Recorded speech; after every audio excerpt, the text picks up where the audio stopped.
turn on now to our call. Thanks again, Knox, for joining us today. The floor is yours. Well, thank you, and I want to thank Chris Seipel, Dennis Hoover, and EE for asking me to speak. I've had a long partnership with IGE going back many years. In fact, I did a book with IGE about how to equip religious freedom advocates to use international mechanisms such as an EU to advance religious freedom. And Chris and I co-authored Amy Rowe, International Religious Freedom Advocacy. It just had its 5-year anniversary. Sadly, however, it's more relevant now than ever. So just the basic point I wanted to leave with everyone is the thought that there is a crisis for freedom of religion or belief. That's what I believe. But I also see a historic opportunity to build and increase international cooperation to protect this critical human right. So this afternoon I'm going to share some personal views about challenges facing religious freedom internationally, how some governments and parliaments are beginning to respond, and importantly, what can be done to amplify, grow, and make cohesive these efforts so that they can have a positive impact. So first, a few words about the challenges we face. The Pew Forum has done remarkable work surveying the globe to try to understand religious views. And they have repeatedly found through this work that religion matters.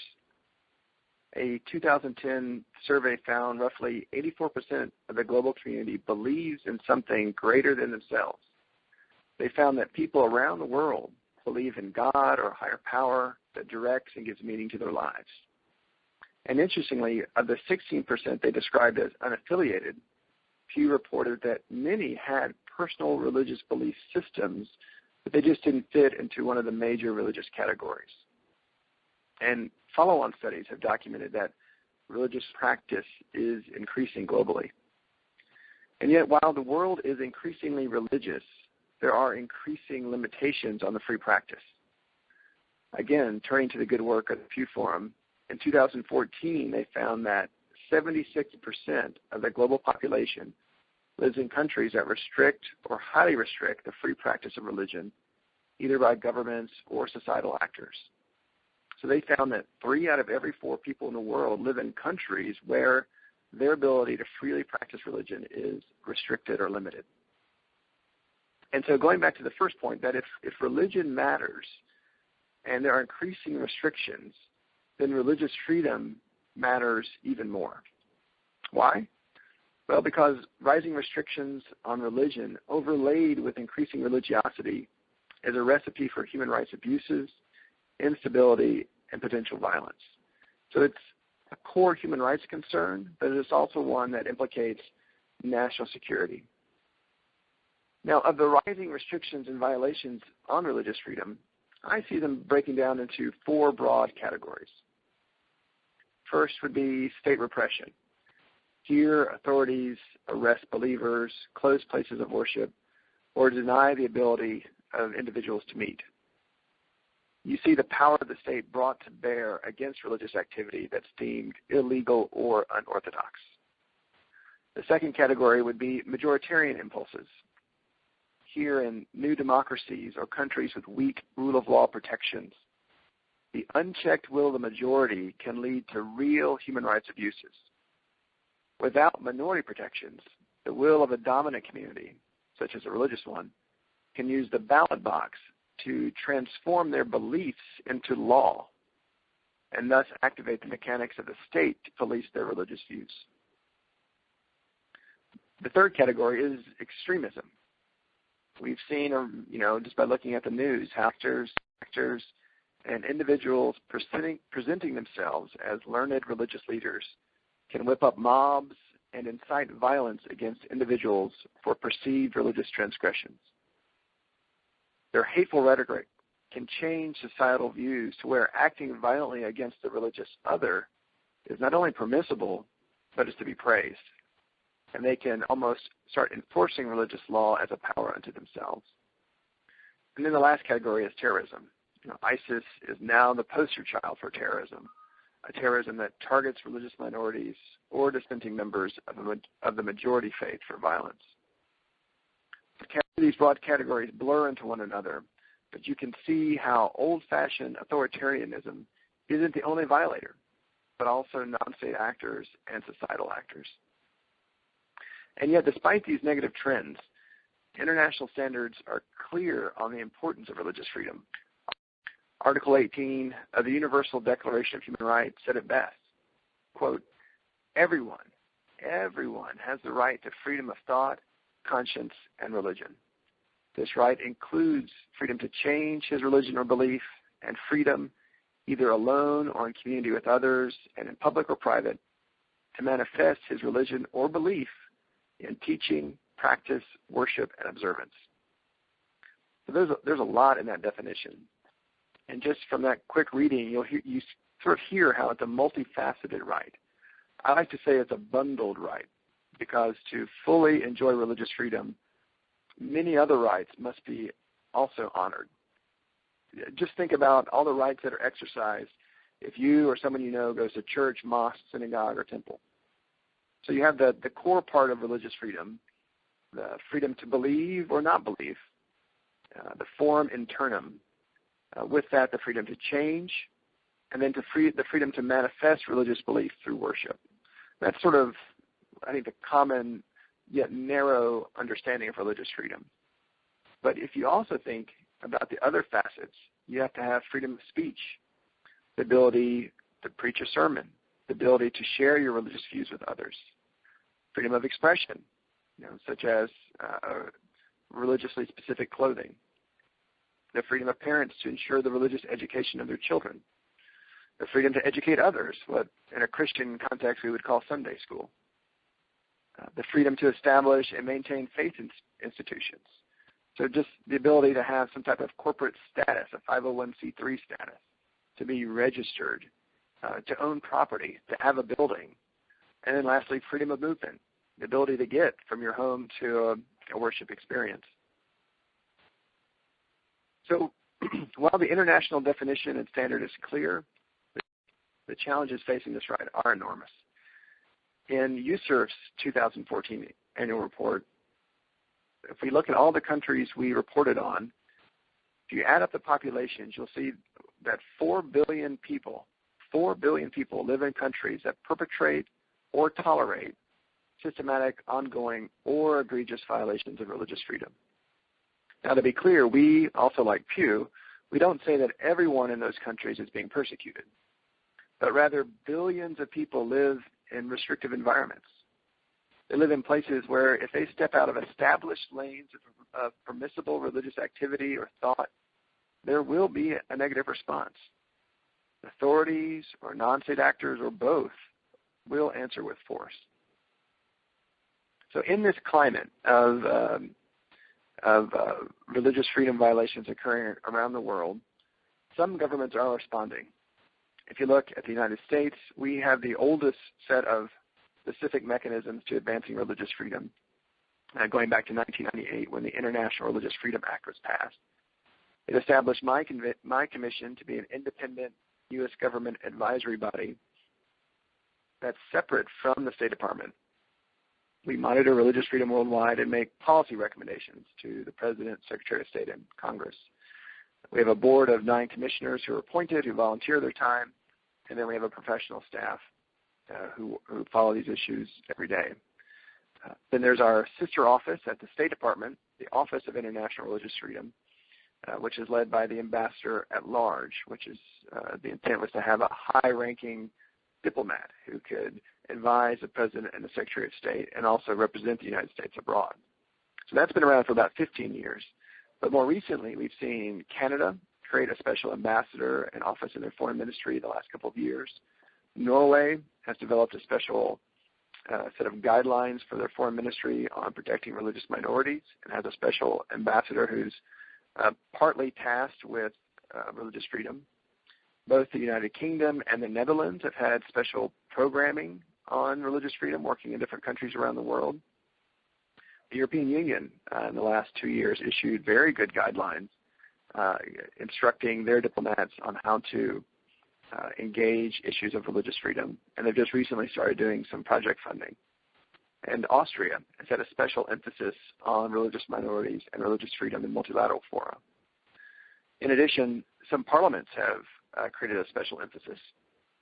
In Brussels, you have the European Parliament's Working Group on Freedom of Religion or Belief. In the UK, you have the British All-Parties Parliamentary Group on Freedom of Religion or Belief. Here in Washington, we have our own Congressional International Religious Freedom Caucus. In Germany, they have something called the Stephanus Circle. Canada, their parliament has started to sort of have a loose coalition of MPs. And I'm hearing that the Brazilian parliament may create a caucus now that their presidential and parliamentary elections are over. Now, these are all good initiatives, and they're all responding to this worsening environment for religious freedom. But considering the enormity of the task, I think more is needed. This very basically, there needs to be more international cooperation. These efforts are often highly individual. Coordination between governments, and especially between parliaments and governments, is really still quite rare. And because of this, individual efforts are easier to dismiss by persecutors. So what is needed? Well, to meet a global challenge, a global response is needed. We've been working with others about this idea of forming some kind of international coalition or network of parliamentarians and governments who are committed to advocating against religious persecution and supporting religious freedom for all, freedom of religion or belief for everyone, everywhere. So to bring this about, there are three different lines of effort: intra-European, intergovernmental, and international parliamentary. So intra-European. I mentioned the European Parliament's Working Group on Freedom of Religion or Belief. I think it's a great example of the kind of coalitions that can be built. In the working group, you have all the major political blocs represented.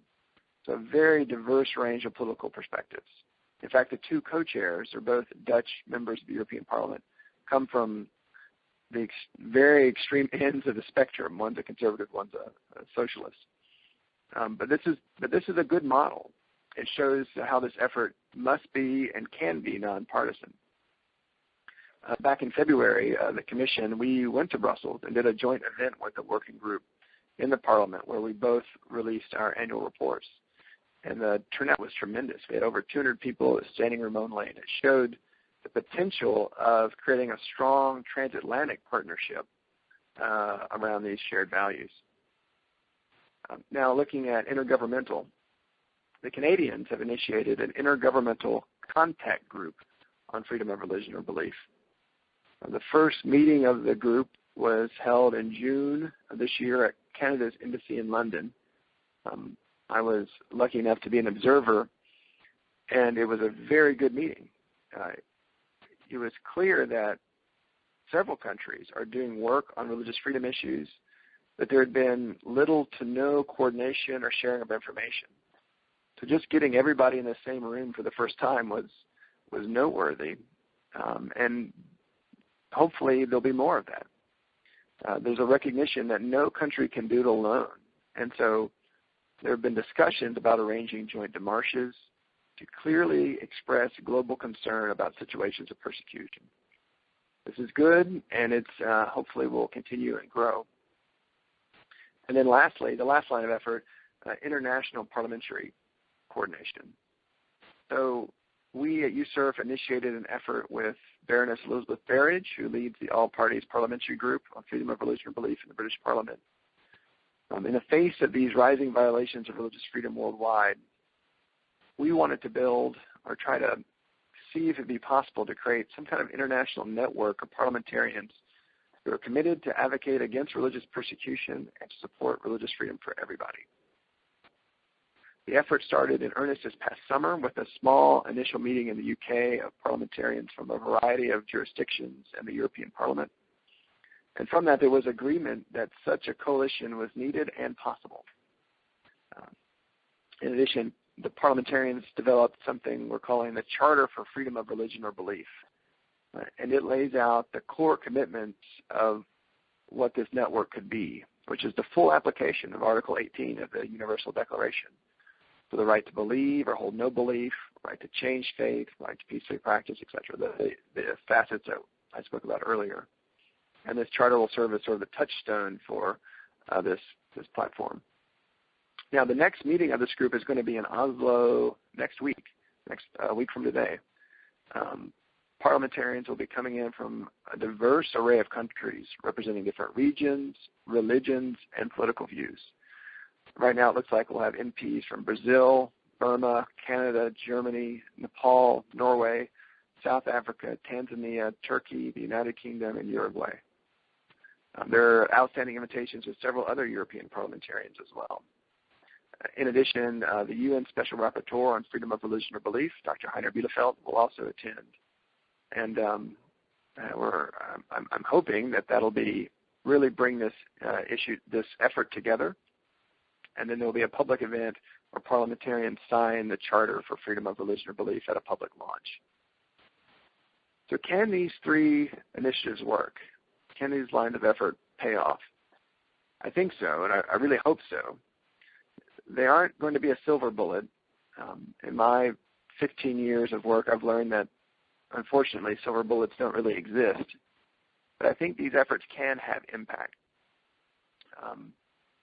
As I said, these challenges facing the global community who cares about freedom of religion or belief really go beyond the capabilities of any one country or institution. And so while bilateral engagement regarding a situation of religious persecution is critical, and that's what we want to have happen, they can be more impactful and durable if they're networked with other countries. And at the same time, efforts shouldn't be limited to just pressing governments to change abusive ways. It's if not more important, equally important, to increase efforts to resource those people on the ground, helping those good people in bad places who are human rights defenders or religious groups so that they can stand up. Because these domestic groups are often under-resourced, can't effectively respond. Yet if international partners provide support, domestic groups will be better positioned to defend the rights domestically. Now, there are two important points I want everyone to remember. Is that first, these efforts should be focused on helping all who are persecuted and not be limited to one faith community. Oftentimes, political interest in this work arises when citizens and elected officials see their co-religionists being targeted for violence. Now, wanting to help them is a natural response. It's a good response. But we need to understand that if we really want to help secure a future for a particular religious group, an environment where everyone can freely pursue truth as their conscience dictates, that'll be an environment where those communities will flourish and prosper. Second thing to remember, we also need to be advocating, while we advocate abroad, we also need to be working to protect it at home. The nations with strong domestic human rights safeguards have to ensure the protection of religious freedoms and right of religious minorities back home. No nation is perfect, and we can all do more to advance religious freedom on the home front. And I think, there's a good example of Ireland has a blasphemy law in their constitution, and there's worked to have a referendum to remove the blasphemy law. Or our U.S. Department of Justice being proactive in ensuring that, girls who want to wear the hijab to school have that right protected. Those are the kinds of things that we need to make sure we're doing. So as I start to wrap up, I see sort of three areas of next steps, and then be happy to answer questions and have a conversation. I think this parliamentary effort has a lot of potential, and it'd be great to really establish it and to grow parliamentary interest. But to do so, ensuring that we're politically diverse, we're regionally diverse, and we're religiously diverse. Secondly, find ways to increase intergovernmental collaboration. So have better communication between like-minded nations.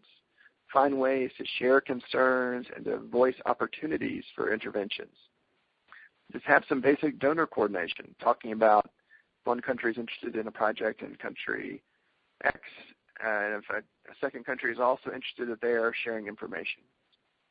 And is it possible for both the parliamentary and governmental efforts to have some kind of annual or biannual meetings to bring the principals together? And then lastly, find ways to take action together. Could there be joint parliamentary letters to offending governments or coordinated legislation? What can parliamentarians do to press their own governments to do more, to raise these issues bilaterally, to find resources? How do we can better network like-minded governments that lead to joint governmental statements or demarches, and also the pooling of resources. So in conclusion, this is a moment of crisis, is how I see it, for religious freedom. But there is an opportunity amidst this crisis. But it's going to take a new kind of response.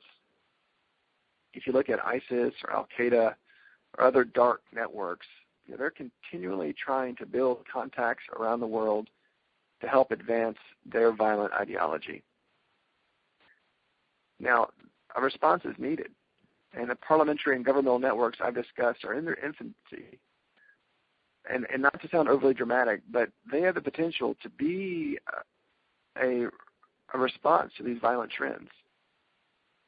And having this global action, it's going to be critical to confront this evolving global challenge. But it's got to be one that brings together a community of values that respects and wants to protect freedom of thought, conscience, and religion for all. So with that, I'll conclude my presentation, and I again want to thank IGE for the opportunity to speak, and I'm happy to answer any questions. Many thanks, Knox. You've given us a lot to chew on, and I'm sure our callers are eager to engage with you further on these issues. We'll now open up the lines for questions from the audience. As a reminder to audience members, if you would like to ask a question, please press 5*. When it is your turn to ask your question, today's call administrator, Megan Carner, will announce your name and unmute your line so that you may ask it. Lines will be placed back on mute immediately following the asking of a question. Also, please note that if you are in the queue and for any reason decide you no longer wish to ask your question, simply press 5* again, and your name will be erased from the queue. Finally, for the sake of other callers, I will ask that when you are called upon, please immediately ask your question rather than providing your own commentary. Megan, our first question, please. Yes, thank you, Kristen. Our first question comes from Barb Flanagan with Central Washington University. Barb, go ahead with your question. Hello. Thank you for doing this. I'm curious as to what kind of specific programs or specific programming you would like to see other states working on in coordination with others. So are there specific programs that you think you have evidence that works and you would like to see more states working on? Great question. I think that's very context specific, but generally speaking, activities that do capacity building. How do you equip human rights defenders, religious communities to understand their own domestic laws and protections that are given to them through a constitution or legal structure, as well as what are the international courses of recourse that are available to them if the domestic remedies aren't sufficient. In addition, efforts to sort of build in other contexts something like promoting religious tolerance, interfaith understanding.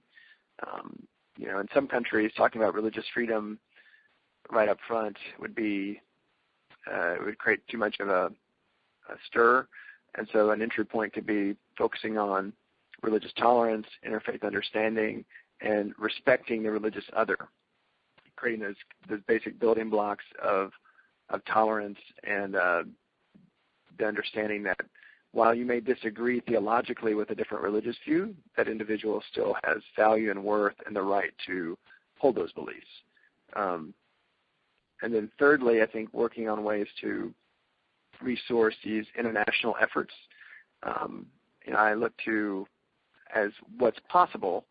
There's been a big push to create the Global Counterterrorism Fund, and donor nations have put a lot of money into that, and that happened very quickly because there was political will. And could such a fund be created so that there could be a serious pool of resources to help do these types of programmings in contexts that perhaps the U.S. wouldn't be the best interlocutor to go into, but you can work through NGOs and civil society actors. Okay, thanks, Knox. Our next question comes from Herbert Traub with Political Affairs. Herbert, go ahead with your question. Yes, to encourage intergovernmental coordination, it seems that the bureaucracy may need a point of contact at a high level that's beyond the parliamentary interconnections. The U.S. and Canada have special representatives. We have ours in the State Department. They have theirs in the Ministry of Foreign Affairs. How do we encourage other governments to do the same thing? For example, if we wanted to encourage the British to set up a formal high-level office. Thank you. You know, we haven't taken a recommendation about how other governments should structure themselves, whether it's our model or the Canadian model or something else. But I think what you're seeing is that issues of religion, religious freedom are very complex, very nuanced, and having worked at the State Department, a commonality I've observed there and in other foreign ministries is that everyone's overworked and under-resourced. And so there may be wisdom for other governments considering creating some kind of special emphasis on religious freedom so they can get this work right. At the same time, understanding this is a time of austerity, this notion of pooling resources, sharing information, perhaps every country doesn't need to reinvent the wheel, but to at least have a point person who can connect with other governments and also, importantly, civil society, which is often the best source of ideas and information. And then we can just have a way to share that and to ease the financial burdens that a small country might face if trying to create a specific office on this issue.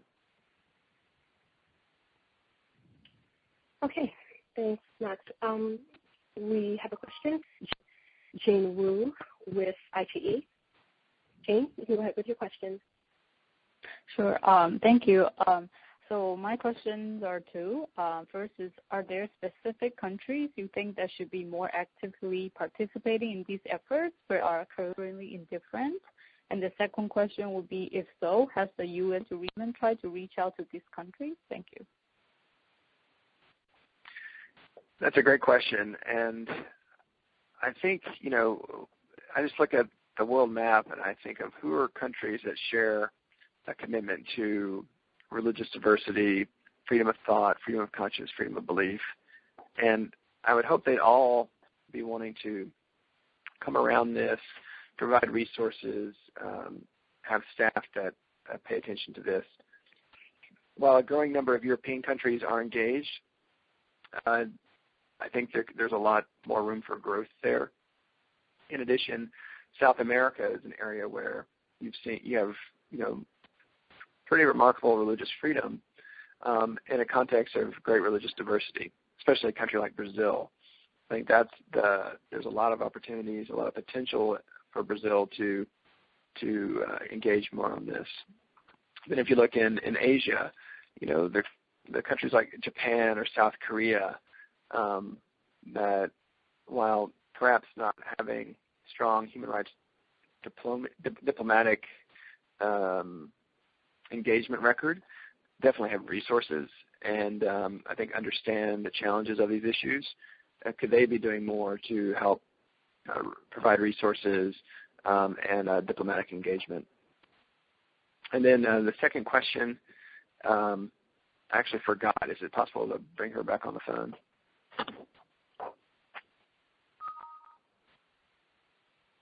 Yeah. Hello? Yes.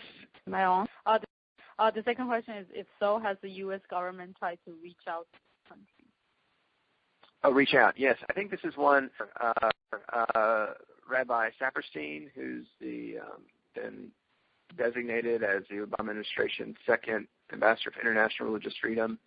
In his testimony, he highlighted the importance of this kind of work. I think the conversations I've had with him, he really sees it as valuable and as a new way to try to address these issues. So I imagine he will be a strong advocate for this and a strong partner. All this is very much in its infancy. The Office of International Religious Freedom supports it. I think they're connected into the intergovernmental contact group that the Canadians have stood up. And it's a matter of how do we do more? How do we get good at sharing information, take practice to figure this out. But if we all believe that this will lead to a stronger, more effective engagement, then I think the political will follow. Thank you. Okay, thanks, Knox. At this time, we actually don't have any more questions in the queue.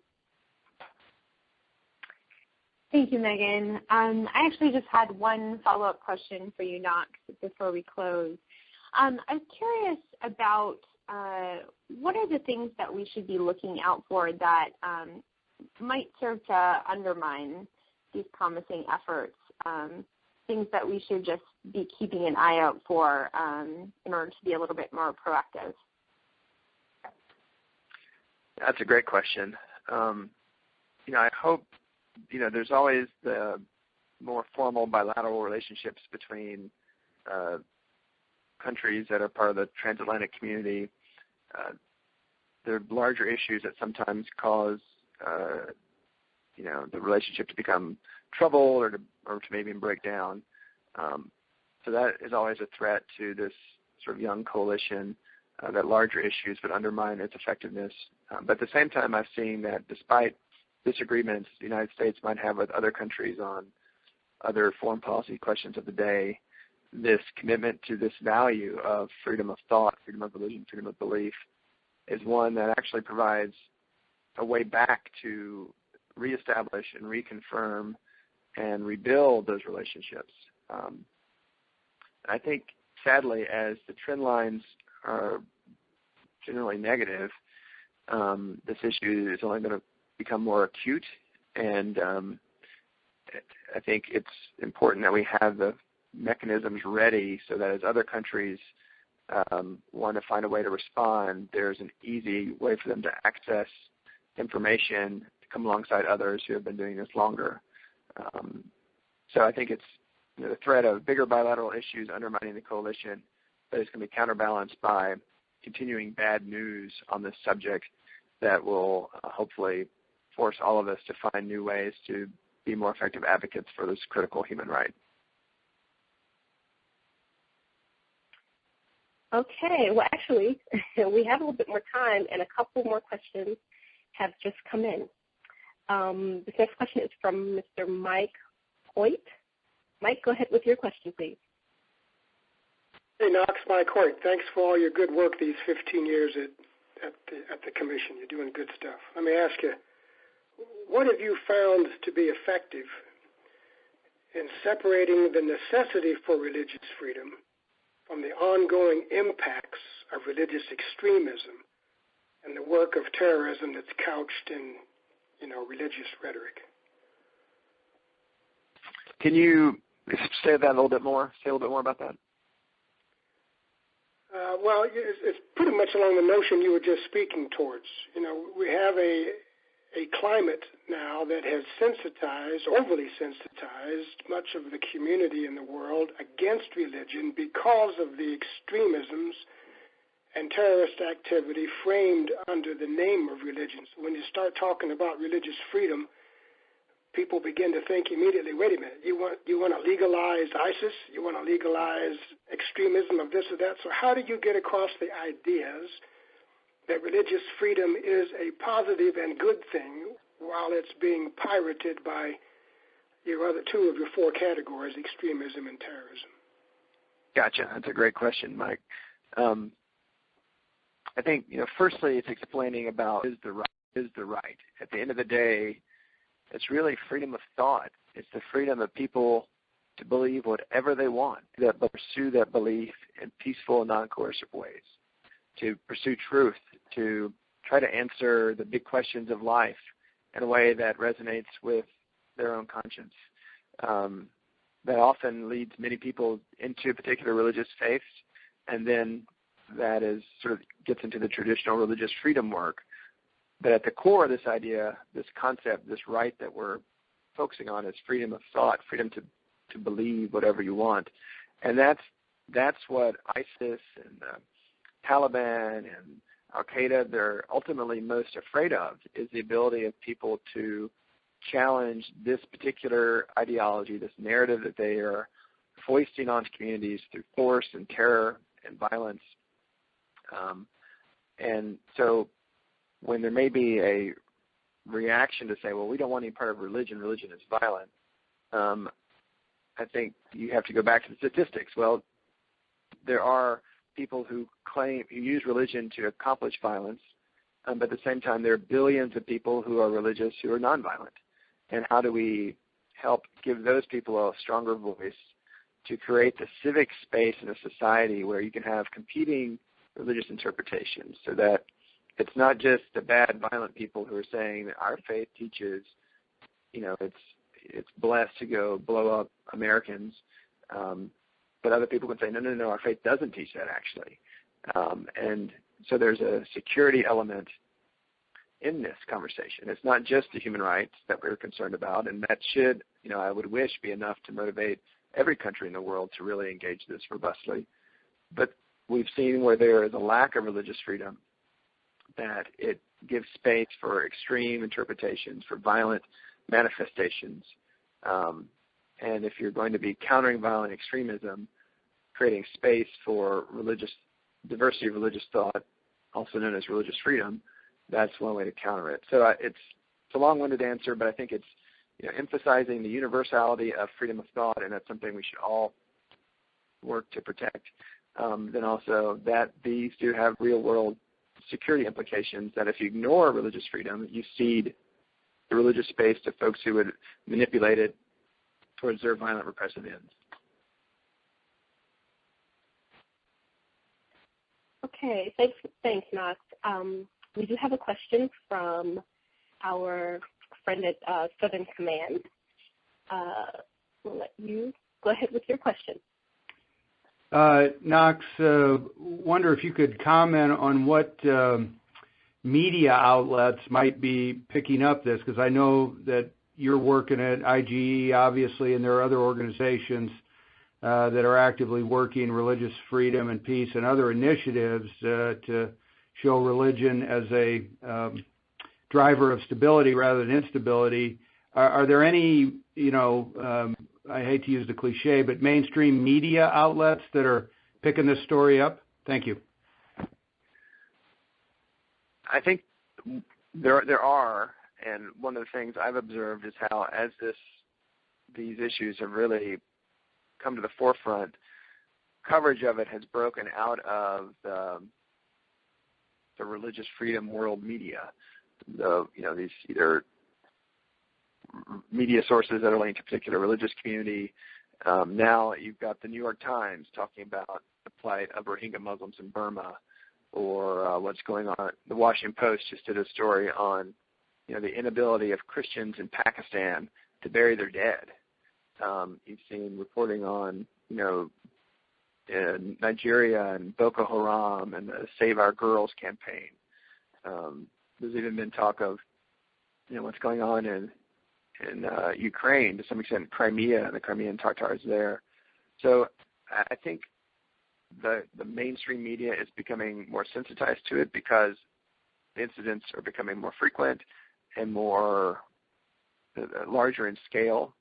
And then that's sort of leading to increased interest, increased readership, and so there's a greater interest in digging deeper. The plight of the Yazidis on Mount Sinjar, everybody was talking about that. And I would think 99% of Americans didn't, probably a higher percentage of that, didn't know what a Yazidi was. But folks like you and Mike and those of us in the religious freedom world, we not only knew who the Yazidis were, we knew the Yazidis. And so it's a question of now that this issue, because of the bad situation, is taking a higher profile. how do we leverage that to bring increased attention, increased resources, better thinking, better ideas to try to meet this new challenge? And that's part of what we're trying to do here, but it's something we'll be continuing to engage with civil society and religious groups and other folks like you guys, IGE, to take advantage of this crisis and this increased interest to try to find a better, more effective response. Thank you, Knox, for leading us in this rich and rewarding conversation. And thank you to all of our callers for joining us today. I hope you will join us again on our next Faith in International Affairs conference call on Thursday, November 20th, when we will be discussing ISIS and its recruitment efforts in Central Asia. Our speaker will be Marina Barnett, Program Officer for Eurasia at the Institute for Global Engagement. Thank you all again, and have a wonderful day.